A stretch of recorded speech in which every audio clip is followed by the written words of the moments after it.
প্রাণ প্রিয় রাজধানী ঢাকাবাসী, জানতে চাচ্ছি আপনারা সকলে কেমন আছেন? আমাদেরকে ভালো রেখেছেন কে?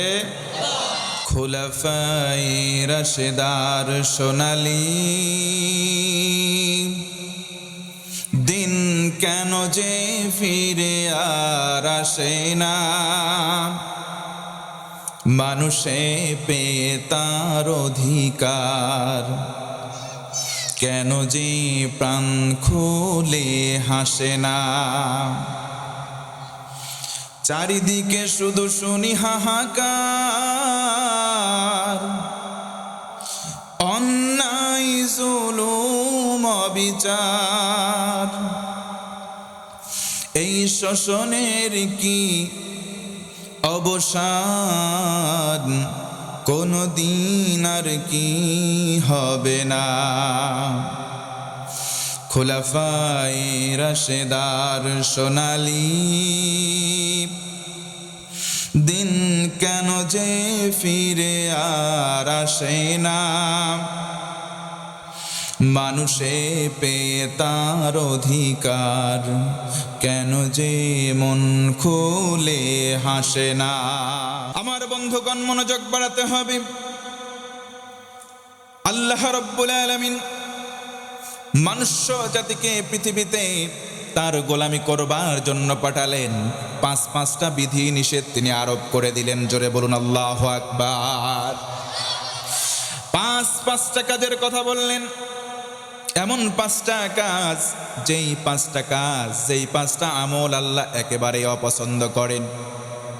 নাম্বার 1, 1 নম্বর হলো শিরিক করা, আল্লাহর সঙ্গে সমকক্ষ দাঁড় করানো। আল্লাহ বলেন, গোলাম শিরিক করা কেমন অপরাধ একটু শোনো। শিরিক এমন একটা বড্ড জঘন্যতম অপরাধ। ইন্নাশ শিরকা লাযুলমুন আযীম, নিশ্চয়ই শিরিক করা এটা নিজের উপরে নিজের জুলুম করার সমান। পৃথিবীতে যত জুলুম হয়, সবচাইতে বড় জুলুম হলো এই শিরক করা। ও মুসলমান, জানতে চাই, ঢাকার মুসলমান আপনারা বলেন তো, বর্তমান বাংলাদেশে শিরিক আছে না নাই? এই শিরিক শুধু হিন্দু বা অন্য ধর্মের মানুষ করে না। আপনি মুসলমান নামধারী, নামের শুরুতে মোহাম্মদ, নামের শেষে ইসলাম আছে। এরপরে আপনার বাড়ির মধ্যে ঢুকলে পুতুলের ছবি আছে না নাই?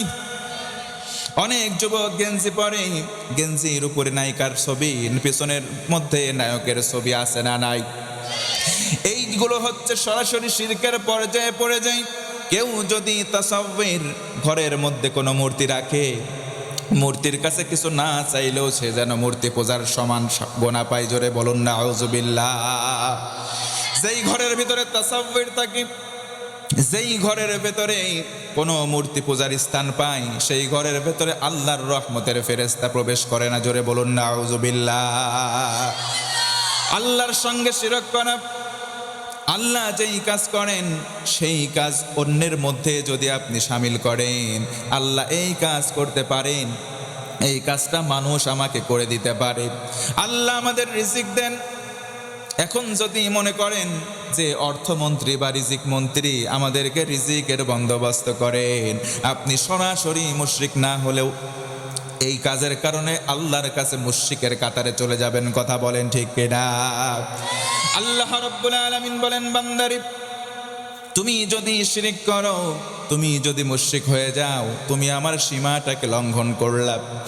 আমি আল্লাহর বেঁধে দেওয়া সীমা লঙ্ঘন করেছো। এই কারণে গোলাম, আমি আল্লাহর কাছে তুমি নামকাওয়াস্তে মুসলিম হলেও আমার কাছে মুশরিক। কথা বলেন ঠিক কিনা?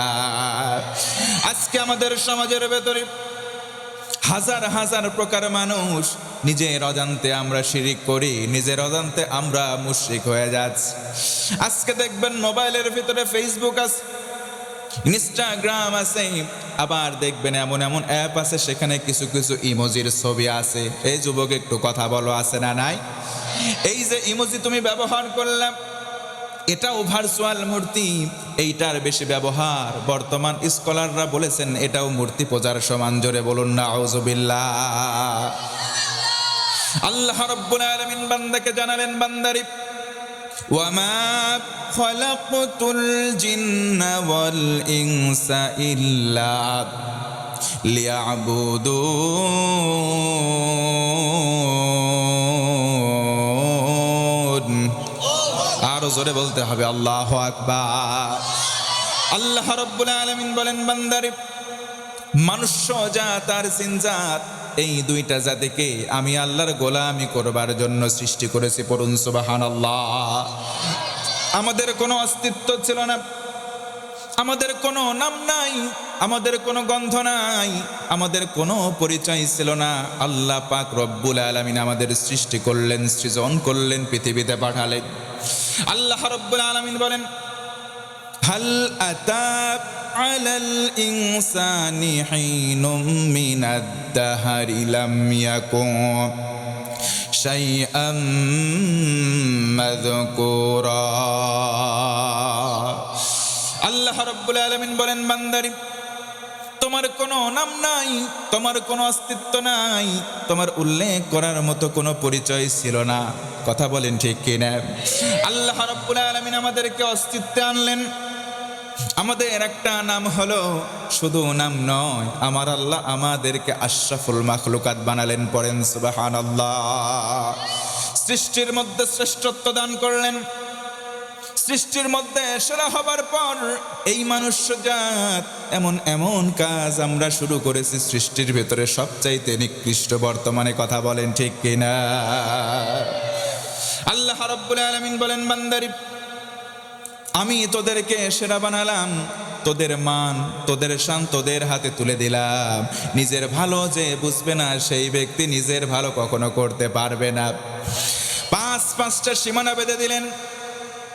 ও ভাইরা, বলেন তো, সীমানার 1 নম্বর শিরিক করা। এই শিরিক বর্তমান ঢাকাতে আছে না নাই? আল্লাহ রাব্বুল আলামিন বলেন, বান্দারে, তুমি শিরক করবা, আর এই শিরক আমি আল্লাহ রাব্বুল আলামিন কোনোদিন মাফ করব না। ইন্নাশ শিরকা লাযুলমুন আযীম। নিশ্চয়ই শিরিক এমন অপরাধ, যেই অপরাধটা হলো জুলুম। ও মুসলমান, বলেন তো, জুলুম যে করে তাকে জালেম বলে? কোনো সন্দেহ আছে না? যেই ব্যক্তি জুলুম করে তাকে জালেম বলে, তার মানে শিরিক করলে সে মুশরিক হয়, আল্লাহর ভাষায় সে জালেম হয়। তার মানে এক অপরাধ করে 2টা আসামির কাঠগড়ায় তাকে দাঁড়ানো লাগবে। কথা বলেন ঠিক কিনা? নবীজি আমার ডেকে ডেকে বলেন, শোনো আমার উম্মতেরা, শোনো, যেই পাল্লা ভারী হবে, ডান পাল্লা হলে জান্নাতি, বাম পাল্লা হলে সে জাহান্নামে যাবে। একটা লোকটাকে ডেকে নেওয়া হবে, মিজানের পাল্লা, বাম পাল্লার মধ্যে 1টা 2টা করতে করতে 99টা গুনাহের খাতা তুলে দেওয়া হবে। 99টা গুনাহের খাতা, একটা খাতা এত মোটা, এত বিশাল।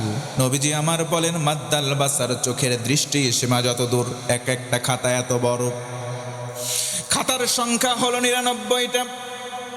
নবীজি বলেন, শোনো, ওই লোকটাকে সেদিন 99টা খাতা দেওয়ার পরে ডান পাল্লায় কোনো কিছু দেওয়া নাই।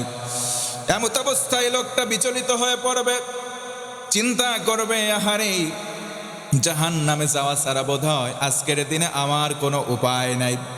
কিন্তু আমার নবীজি বলেন, ও উম্মত, আমার আল্লাহ সেদিন ঘোষণা করবেন, বান্দা বান্দিরা, আজকের দিনে বিন্দু পরিমাণ জুলুম কোন বান্দার প্রতি আমি আল্লাহ করব না। একটা ফেরেশতাকে ডেকে নেওয়া হবে। ফেরেশতাকে বলা হবে, খুদ বিতাকা, এই কাগজের টুকরা নাও, বান্দার ডান পাল্লার মধ্যে তুলে দাও। ডান পাল্লায় ছোট কাগজের টুকরা দেওয়ার সঙ্গে সঙ্গে নেকি হিসেবে ভারী হয়ে যাবে। ফেরেশতারা বলবে, ও আল্লাহর বান্দা, তোমার নেকি ভারী হয়ে গেল, তুমি এখন জান্নাতে যাও, আল্লাহর রহমতে জান্নাতে যাও। তাআজ্জাবা ফুলানান, লোকটা আশ্চর্যিত হয়ে যাবে, প্রশ্ন করে ফেলবে নিজের অজান্তে, মা হাদিহিল বিতাকা, কি এমন কাগজের টুকরা, কাগজের মধ্যে কি লেখা আছে দেখি তো। দৃষ্টিপাত করবে, তাকানোর সঙ্গে সঙ্গে দেখতে পাবে দুনিয়ার জমিনে মুখ একত্রিত করে এই যে মধুর কালেমার সঙ্গে সম্পর্ক রেখেছিল। একবার কালেমা পাঠ করেছিল, এই মধুর কালেমা সেই কাগজে লেখা আছে, পড়েন সুবহানাল্লাহ। এই জন্য নবীজি বলেন, উম্মত মান ক্বালা লা ইলাহা ইল্লাল্লাহ দাখালাল জান্নাহ, একবার তুমি জবানে যদি লা ইলাহা পড়ো, অন্তর দিয়ে স্বীকার করলে আল্লাহ পাক তোমাকে জান্নাতি বানায়া দিবে। জোরে বলেন আল্লাহু আকবার। আমার মুসলমান বন্ধুগণ, মনোযোগ বাড়ায় দেন। আল্লাহর কাছে সবচাইতে ঘৃণিত আমলের সংখ্যা যেন আওয়াজ করে বলেন কয়টা? 1 নম্বর হলো শিরক করা, আল্লাহর সমকক্ষ দাঁড় করা। 2 নম্বর হলো মিথ্যা এবং প্রতারণা করা। আমি জানতে চাই, বলেন তো দেখি, বর্তমান সময়ে মিথ্যা কথার প্রচলন আছে না নাই? মিথ্যার প্রচলন যদি আপনার ভিতরে থাকে, নবীজি বলেন, উম্মত as-sidqu yunji wal kidhbu yuhlik, সত্য মানুষকে মুক্তি দান করে, মিথ্যা মানুষকে এমন ভাবে পরাভূত করে, মানুষকে ধ্বংসের দ্বার প্রান্তে নিমজ্জিত করে। বলেন আল্লাহু আকবার। আল্লাহ রাব্বুল আলামিন বান্দাদেরকে বললেন, অন্যায়ভাবে যারা হত্যা করবে, আমি আল্লাহর সীমা তারা লঙ্ঘন করলো, এই কারণে নিকৃষ্ট আমলের করার কারণে তারা আমার কাছে ঘৃণার পাত্র হয়ে গেল। আল্লাহ রাব্বুল আলামিন বলেন, ওয়ালা তাকতুলুন নাফসাল্লাতী হারামাল্লাহু ইল্লা বিল হক। চিৎকার করে বলেন আল্লাহু আকবার। আল্লাহ রাব্বুল আলামিন যাকে হত্যা করা হারাম করেছেন, তাকে অন্যায়ভাবে তোমরা হত্যা করো না। আল্লাহ রাব্বুল আলামিন নিষেধ করলেন হত্যা করার কোনো সুযোগ, অন্যায়ভাবে কাউকে হত্যা করব না। এই কাজ যারা করবে, আল্লাহর কাছে ঘৃণার পাত্র তারা হয়ে যাবে। 4 নম্বর আমল হলো সুদ খাওয়া। বর্তমানে সুদ খাওয়া বাংলাদেশে থাকলেও ঢাকায় নাই। হাজী সাহেব মুরব্বী বারবার হজে যাই, হজ করে এসেছে, আসার পরে নতুন হাজী আসরের নামাজ পড়ে দাঁড়িয়ে আছে। ভাতিজা গিয়ে বলে, চাচা আমাকে বাঁচাও। চাচা বলে, কি হয়েছে ভাতিজা? দিব্যি দেখতে পাচ্ছি বেঁচে আসো। ভাতিজা ডেকে বলে, আমার 5,000 টাকা দরকার চাচা। চাচা বলে, কাছে টাকা নাই। ভাতিজা কানের কাছে যাই, মুখ নিয়ে ফিস ফিস করে বলে, চাচা 5,000 টাকা দাও, 2,000 বাড়াই 1 মাস পরে দেব। চাচা মুচকি হাসি দেয়, টাকা তো আমার কাছে নাই, তোর চাচির কাছে বাড়িতে আছে, চল যাই। এমন 2-1টা চাচা সমাজে আছে না নাই? বাড়িতে চলে যাই, 5,000 টাকা দিয়ে দেয়, 2,000 সুদ। এইগুলোকে সুদ বলে না, বাংলা ভাষায় বলে আমরা লভ্যাংশ খাই। এমন ভণ্ড 2-1টা আছে না নাই? যখন 5,000 টাকা দেওয়া হয়ে যায়, এবার বলে, ভাতিজা তাড়াতাড়ি চলে যা, মাগরিবের আজান হচ্ছে, সামনের কাতারে গিয়ে জায়গা ধরা লাগবে। ও হাজি, তুমি যতবার হজ করো না কেন, যত ওয়াক্ত নামাজ তুমি পড়ো না কেন, কপালের মধ্যে ঘাঁটি ফেলো না কেন, একটা সওয়াব তোমার কবুল হবে না। কথা বলেন ঠিক কিনা? আল্লাহ রাসূল বলেন, সুদের অনেকগুলো গুনাহের স্তর, সর্বনিম্ন স্তর নিজের আপন মায়ের সঙ্গে জেনা করা। একবার আওয়াজ নিয়ে বলেন নাউজুবিল্লাহ। সবচাইতে বড় হলো আল্লাহর সঙ্গে জিহাদ ঘোষণা করা। ও মুসলমান, জানতে চাই, আল্লাহর সঙ্গে জিহাদ করা এটা কি 4টি খানে কথা? এটি কি 4টি খানে কথা? এই জন্য 4 নম্বর ঘৃণিত কাজ হলো সুদ খাওয়া। সুদ খাওয়া ছেড়ে দেব। 5 নম্বর হলো পরনিন্দা করা, অন্যের নামে অপবাদ দেওয়া। আজকে বাংলাদেশে অন্যের নামে অপবাদ, গীবত, এটা বোধহয় নাই। 4 জন মানুষ বসে আছেন বন্ধু, পঞ্চম আরেকজন আছে। এক ভাই বলেছে চায়ের দোকানে বেশি হয়। এই ভাইয়ের কথা 100% সত্য কথা। বাড়ির মাসার মধ্যে যেমন হয়, চায়ের দোকানে গীবতের পরিমাণ অনেক বেশি হয়। কথা বলেন ঠিক কিনা? 5 জন বসে আছে, 5টা ভাই। একজন চলে গেল, এবার 4 জন মিলে চলে যাওয়ার বন্ধুর নামে গীবত করা শুরু করে। আমি বলবো, ভাই তুমি 4 জনের ভিতরে একজন, তুমি এবার উঠে যাও, ওই 3 জন মিলে তোমার নামেও গীবত করবে। এই জন্য গীবতের পরিমাণ দিন দিন এমন বেড়ে যায়। আমার আল্লাহ বলেন, নিজের মরা ভাইয়ের গোস্ত খেতে কি তোমরা ভালোবাসো নাকি? আমরা কি কেউ বাসি? নিজের বড় ভাইয়ের গোশত যদি না খেতে ভালোবাসো, গীবত করা যাবে না। ও মুসলমান ভাইরা, এই গীবতটা আল্লাহর কাছে ঘৃণিত আমল, আর এই আমল করার কারণে আল্লাহ রব্বুল আলামিনের সীমা লঙ্ঘন হয়ে যায়। বলেন নাউযুবিল্লাহ। আল্লাহ রব্বুল আলামিনের আরো সীমা রয়েছে, আরো বেঁধে দেওয়া সীমা। তার মধ্যে যদি এই অশ্লীলতা পাপাচার মুক্ত জীবন গঠন করতে হয়, তাহলে আমার আল্লাহ বলে দিলেন একটা আমল ছাড়ার কোনো বিকল্প নাই। আল্লাহ রাব্বুল আলামিন বলেন এইগুলো অন্যায়। সুদ খাওয়া যেমন অন্যায়, ঘুষ খাওয়া তেমনি অন্যায়। আবার এই যে মানুষগুলো ইয়াবা, বাবা, ফেন্সিডিল, ডায়াল এই সমাজের মধ্যে জোরে বলেন আছে না নাই?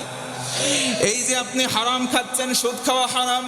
এই যে মাদকাসক্তি, আমাদের যুব সমাজ আজকে তিল তিল করে ধ্বংসের দ্বার প্রান্তে চলে যায়। অথচ আমার আল্লাহ প্রায় ১,৫০০ বছর আগে ১,৫০০ বছর আগে এলান করলেন, আল্লাহর কাছে বেঁধে দেওয়া যে সীমা রয়েছে, ওই সীমার ভেতরে মদ, মাদকতা, জুয়া এইগুলোর সঙ্গে সম্পৃক্ততা মুসলমানরা কখনো হতে পারে না। আল্লাহ বলেন রিজিসুম মিন আমালিশ শাইতান, এইগুলো শয়তানের কাজ। কার কাজ? বাংলাদেশের একটা স্টার, তাকে তথাকথিত স্টার বলা হয়, ক্রিকেটার নাম হলো সাকিব আল হাসান। এ হলো ভণ্ড একটা শয়তান, এর নাম মুসলমান।